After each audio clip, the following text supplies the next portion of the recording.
This is Steve Thunderbeast Kozola, and you're listening to LoudMouth MMA Podcast. You got a gun, you got a big gun, you got a gun, it's not a real one. All right, guys, welcome back to another episode of the LoudMouth MMA Podcast. I'm your host, Kyle Steele. In connection with our Bellator 175 recap, I wanted to get Steve on.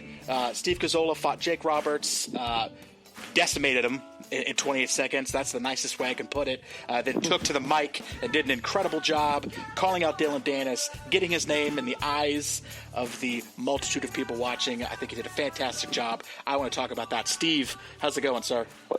It's going amazing. Thank you again for having me. Really appreciate it, my man. For sure, and I was at the event. I was working media. I met you very briefly. I highly doubt you remember me. You had a lot of people coming up into you, but I was working media for the event, and obviously working media, I like storylines, and you gave me a great storyline, with your very quick, decisive victory. I'm sure you were expecting to go in there, giving your record. I'm sure you were expecting to get the finish. You said in the media scrum, though, I don't think you were expecting to do it in 28 seconds, though. That is correct. You know, I always go in to finish the fight, so I know it's my first priority. I got to finish, and I got to be the one who finishes, my opponent in a exciting and entertaining fashion. I don't care whether it's the first, second, third round, but I get paid the same whether it's 1 minute or 15 minutes. I'm going to go in there and do work as fast as I can. If I see the opportunity to kill, I'm going to jump on it, no hesitation.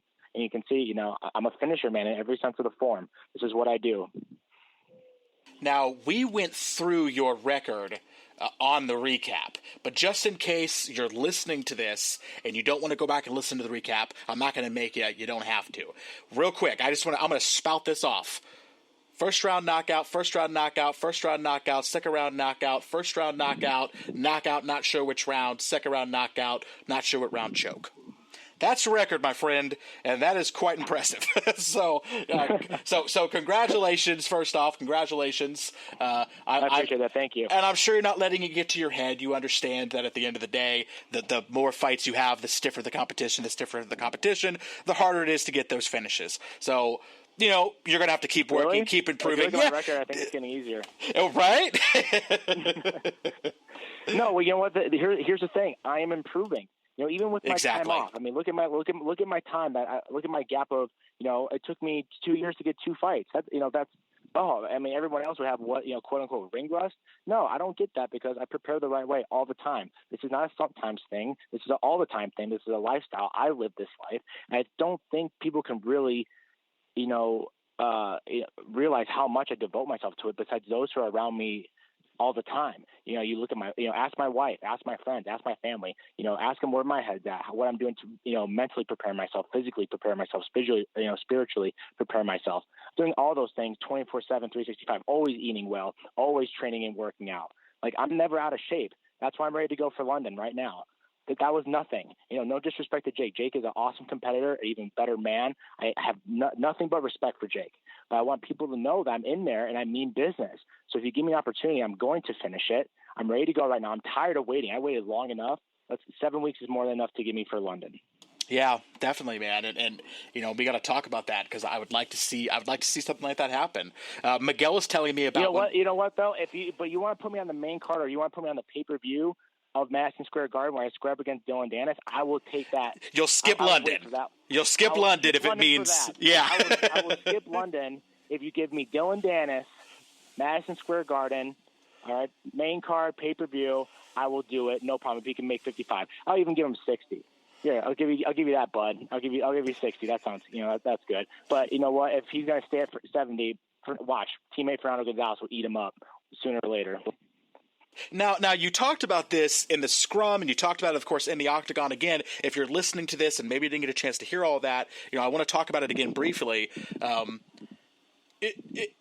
So obviously, the narrative that you were preaching to Dillon, and it's one that personally, if I remove my media hat and just be who I am as a person, I 100% agree with you. I mean, 100%. And I think most people do too, to be honest with you. I think everyone was thinking it. I was just put on the platform to say it. You were just basically the first guy to really come out and forcefully say it. I'm going to tell you that in a public manner. Like, that's not cool, dude. That's just a problem. That's not how a martial arts really does it. You know what I mean? And one of the just things, be yourself. You are taught to be yourself. Be yourself. You know, there's ways you can be entertaining with that. You know, but you're trying to dress like him. You're trying to put sunglasses on like him. You're literally trying to mirror him or copycat him, and that's not real. Again, it'd be different if Dylan was always like this. He has not always been like this. If you follow his jiu-jitsu career, man, dude, his documentaries, I think, such a cool, humble dude. Man, he would drill, he would train, like a champ, and just, go to work, hang out with his friends, and be cool. He wouldn't talk about once what he was wearing, how much money he's making, anything like that. And then all of a sudden, you're going to flip the script and do this. I mean, he's doing a good job. He's raising his stock. People are talking about him. That's good, right? Okay, he's claiming that he's made extra money because of that. Maybe he has. I doubt it. But Connor's taking care of him. That's great. That's awesome. Good for you. He's a Marcelo Garcia black belt, high level one. He's a champion in jiu-jitsu. He deserves, respect. But in that manner, but not for being, now becoming this fake, like Playboy kind of guy. He's a martial artist, one of the best. Yeah. Be that, push that. That's how you need to, bring it up. But now you're trying to be, that Playboy image. It's like, dude, come on, that's not you, man. Like, and it's not. And you know what? You're gonna get scared shitless. You're standing across someone like me or my teammate Fernando, whatever. Because eventually you'll get to those guys. They're probably gonna give them some good, from some feeders. Some guys are just gonna straight up run through, and then watch when he, gets tested. See what happens. Yeah, and who does he have his? I mean, who like? It's escaping right now. I mean, who is his black belt through? Marcelo Garcia. Yeah. So obviously that's not how he's acted throughout his career because you're not going to have a belt through that. I doubt Marcelo Garcia is one of the nicest people, and I hear that from everyone. Just how he conducts himself. I hear nothing but amazing things from those who have trained with him. Nothing but amazing in terms of his humility, his ability, his work ethic, how much time he spends on the mat, his passion and love for the sport. That type of guy does not give who Dylan Dance is now a black belt just because of that personality alone, like, because he's a true martial artist. He truly believes in it. He believes in how it enhances everyone's life, how it just makes you more confident, more humble. He wants to help people. Like, that's Marcelo Garcia. And this is one of your pupils who started out like this, but now has completely flipped the script, just so he can make some money. And, he sees Conor McGregor doing it. Come on. No. Like I said, man, I agree because I don't really, generally speaking, consider myself media. So, I can kind of talk about whoever I want to talk about. So I agree. I agree with you. No, I'm right there with you. I mean, no, watch. A lot of people are agreeing. And they agree with me. I'm just the first one to say it. That's it. That's it. It's only different. Which is good. Every fighter, every legit fighter's thinking it too. Like, wait, they are just licking their chops, just drooling over this one. Yeah. And watch how sloppy his hands are going to be. Watch his just completely inexistence of any type of stand up. We'll see what his jiu-jitsu is. I think it's going to be a lot of clinching, a lot of tripping. And then of course, you get him to the ground. He's gonna, if he gets you to the ground, good luck. But you know what? A real fighter's just gonna be. You have to get past my hands. Good luck on that. I have amazing takedown defense thanks to my guys at Team Quest. I can get up from my feet. I can hit him in places that he's never been hit before because he just doesn't do that type of grappling where there's hard strikes, hard elbows, hard hammer fists coming from every direction. So that's gonna really put him off balance. If he gets a real fighter to the ground, he's going to start getting hit and hit hard. Yeah, and his kind of style, I mean, obviously being a very decorated BJJ champ, I will say, though, there is some comparisons here with Rousey, which is, unless you're kind of bringing up a division yourself, that's where being kind of one-dimensional is fine, right? When Rousey came into the UFC and really came into MMA just in general, there was nobody that was on her level. She was so far ahead of everybody else. Even though it was one-dimensional, she was so far ahead of everybody else that it didn't matter that she was one-dimensional. And she was able to use that one dimension and dominate until everybody else caught up. And as soon as everybody else caught up, you are where you are now, and I don't know if that's going to change, honestly, because it's going to be hard. Did you hear me talk to Chael? Did you hear me talk to Chael Sonnen? I did. Told him I looked Chael Sonnen right in his eye, and I slapped my Team Quest emblem, because he's a Team Quest guy too. I go, I'm the next generation of Team Quest. Like we're here now, like you're seeing guys like Sam Alvey, Sean Strickland, Tom Galicchio, guys like coming up, like, who are really starting to make some, just wait, man. We're like real fighters are coming out, man. Hard, tough guys from every position. There's no way a one-dimensional guy wins. No, not anymore. And that's the problem. No, that time is gone. It's gone. And if there was no such thing as 155 men's MMA and a guy who's that one-dimensional was coming into it, I would say that person would be incredible and they'd be prolific until the rest of the people caught up. But you're going into something that's already in existence and has been for a very long time. And I just don't know how well any of those guys are going to work. I to be honest with you, and I'm not talking, I don't know enough about the situation, but I don't even know how much a guy like Aaron Pico is going to be able to do. I mean, I really don't know. At least it's wrestling, and I think that translates a little bit better over to MMA, but I don't know. I mean, who knows? Yeah. So a better wrestler, because they're a hard-nosed, tough guy. It's different. It's a different intensity in wrestling and wrestling practice and the mindset you get from it than traditionally in jiu-jitsu. That's where I'm relaxed, with it too. It's go with the flow. It's work with your partner, create movements. And learn. I mean, yes, those high-level competitors have that hard nose or tough, but do you like getting punched in the face? Like, that's why I know a lot of my friends who just do jiu-jitsu because they sincerely just don't like being punched in the face, and watch, you punch a guy like Dennis in the face really hard, he's going to want out and out quick. Yeah. All you got to do is hit him really hard. That's all you got to do. Man, hit him with some body shots, make sure you keep your distance, pick him apart. Man, he's going to walk into something, and if you don't know it, I'm good at catching angles and hitting and slapping you right in the head. And I will follow through as soon as he's hurt. And I do feel like a wrestler that's not as big of a deal, kind of like what you're talking about, right? Like because they smack around and get in fights all the time. Exactly. Practice. At least like a real wrestler has, trust me, been more than a scrap or two in the wrestling room. All those guys are tough, especially when you're coming up in high school and college. They will get after it. They don't care. Yeah. What was I just thinking in my head? It just left my brain, unfortunately. But anyway, it doesn't really matter if you're not able to get the fight with. No, well, we're gonna find out, man. I mean, again, he's not gonna face anyone like me first. Scott Coker said it. Scott said it in this scrum. I was going to tell you that. Yeah. He's like, no, we're going to give him a couple fights. Good. That's a smart business decision. But you're setting yourself up for it. I'll catch him in New York at some time. I want to beat him at home. I want to beat him in New York. Yep. I was going to say, you're setting yourself up for it. I mean, it may not happen now. I think it's quick on both ends, but and I'm in full support of it. But I think it's quick on both ends. I understand why Coker wouldn't want to do it. I'm sure you do too. I get it.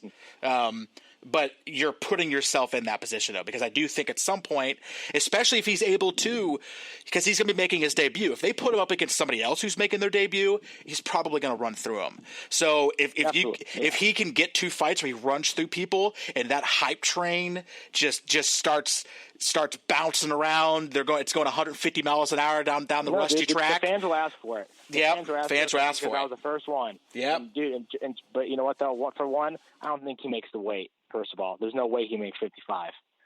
There's no way. Yeah. And if he does, his legs and body will be dead before the first round's over.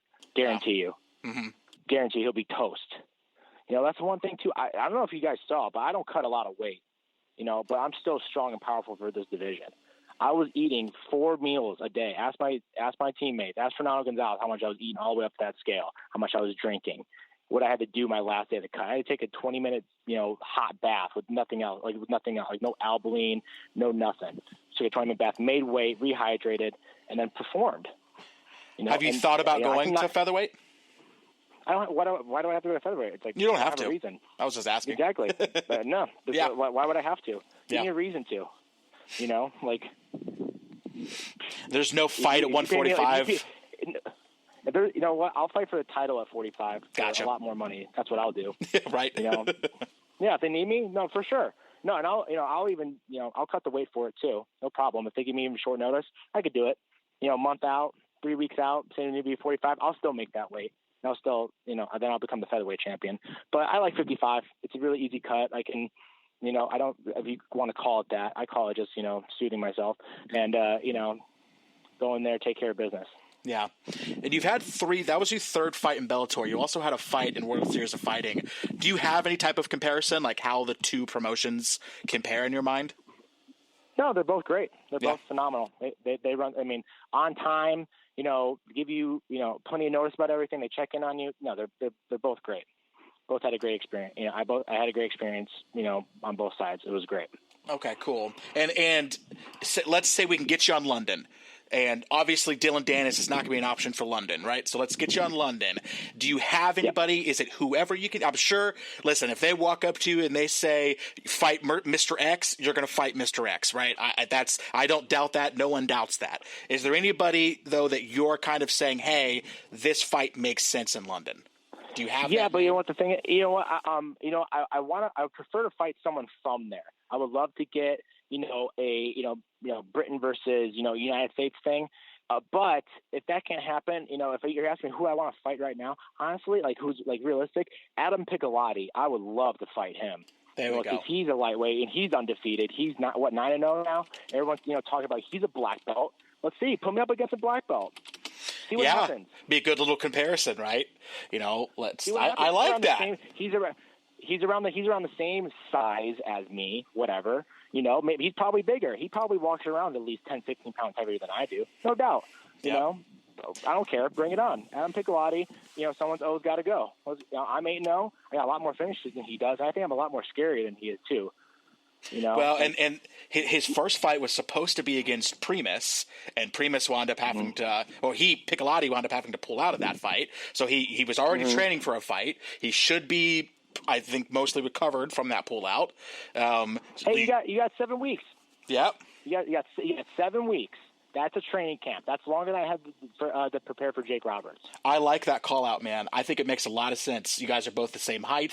You're similar age. He's 9-0. He's been on the main card, and he did well. Yeah. I made noise. Let's go. It's a great fight. Even if we do it in London, let's do 2 Americans in London. But it will be a show. I agree. The show's going to be me knocking him out. I'm there with you, man. Let's do it. I'm all about this fight. Let's get this. Let's get this one. Let's start going for this one. This fight makes a lot of sense, and given the fact that he was just in a training camp, and had to pull out, and I'm sure wants to get back in there, this fight makes sense on so many fronts.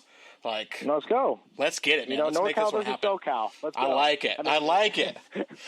I like it. Now, which one's NorCal? Which one's SouthCal? I don't know the difference. I'm SoCal. Okay, he's NorCal. I believe he's in San Jose. Very he's cool. More NorCal guy, and then I'm in San Diego, Temecula area. So very NorCal cool, all the way. Very cool. And your main gym? What is your main gym? I could just look it up. But Team Quest, Dan Henderson's Athletic Fitness Center in Temecula. Yeah. Yep, Team Quest Temecula. Got it, man. Well, this is awesome, dude. And Oceanside Jiu-Jitsu, please. Always gotta give them credit. Yes, definitely. Oceanside Jiu-Jitsu is amazing. Manny Torres, my boxing coach, as you can see, he's doing amazing things. No one even knows about him. Man, you gotta give this guy Manny Torres some love because he is an amazing boxing coach, and he's just hiding, He's hiding at a UFC gym in Carlsbad. That's where he's hiding. And he's an amazing coach. I found him. And he's done nothing but, change my whole boxing game. Yeah. I'm looking him up right now. It'd be cool if I could. I've always wanted to talk to. That's one of the few things I haven't had on the show. Oddly enough, is a boxing coach. I'll give you his information, man. I'll tell him you're going to call. He would love to do it. Talk to him, man. He's amazing. He's a hard worker, man. He puts in a lot of hours and busts his butt, man, for his kids. Tough, amazing dude. And he'll scrap me. If you want him to spar me, he'll spar me in a heartbeat. And he'll trust me, he'll last a lot longer than my past 3 opponents. Right. Tough dude. He's awesome. Gotta love that guy. I love it. Well, man, thanks for coming on. I don't want to hold up. I don't want to take too much more of your time here, man. About to go hang with the family, man. And one of my Marine friends. Shout out to our American Military Special Forces. We're friends with a lot of great Marines, and this guy is no different, man. I love being around all these heroes in Southern California. We're right by Pendleton, and every person I meet is just amazingly humble, hardworking, love our military, love our guys, man. So shout out to you guys. You guys are just badasses. Well, definitely. Thank you, man. Yeah, that's for sure. I was not a Marine, but I am a veteran. I was in the Army. Oh, well, thank you so much for your service, man. I appreciate it, man. It's amazing. I love talking to them. My boys are, vets. They're just amazing people. I mean, so much. I've learned so much from them. They're really humbling guys, and they were just screaming their heads off, at that fight. It was awesome. Like, just seeing their reactions and see how intense they are. Like, there's no intensity like the military screaming at a fight, like that. It is awesome. Yeah. For sure. All right, man. Give any more? You obviously shouted out. I don't know. What's the way to put that? How do you phrase that? Yeah, you gave shout outs. You gave shout outs to your gyms already. But if there's anyone else you want to give a shout out to, let us know where to find you on social media. The whole shebang. Yeah, absolutely. Well, thank you so much to Clinch Gary. Jeff and Greg Brady, you guys are amazing. Thank you so much. Quality Environment, thank you so much for sponsoring me, along with Dedicated Tattoo. West Coast Chiropractic for just fixing up my back and keeping me healthy. Pure Slabs are always performing with the best supplement. I really appreciate that. This is amazing support, and that's part of the team. My friends, my family, love you guys. You guys are amazing. Find me on Steve Kozola MMA on Twitter, on Instagram. Again, Steve Kozola MMA. Also on Facebook. Just come and talk. Let's talk about it. What? I'll let the fans decide too. If there's someone better than people they want me to fight next in London, you give me another scenario that you want to see. I'll throw that out there too. Whatever the fans want. Definitely. All right, man. Thanks again. All right, man. Thanks again. We will talk man. soon. Care, yeah, God for bless. sure. Hey, for sure. Thank you. Yep. Take care. Bye-bye. Bye. The host of the LoudMouth MMA podcast, Kyle Steele. Executive producer and head of marketing, Philip Herman. Today's episode was mixed by Danny Adams, myself. Special thanks to the MMA Prophet, Sean Ihas, Dave Madden, Keith from the MMA Takeover, and the Vobal. To learn more about the LoudMouth MMA podcast, please visit loudmouthmma.com.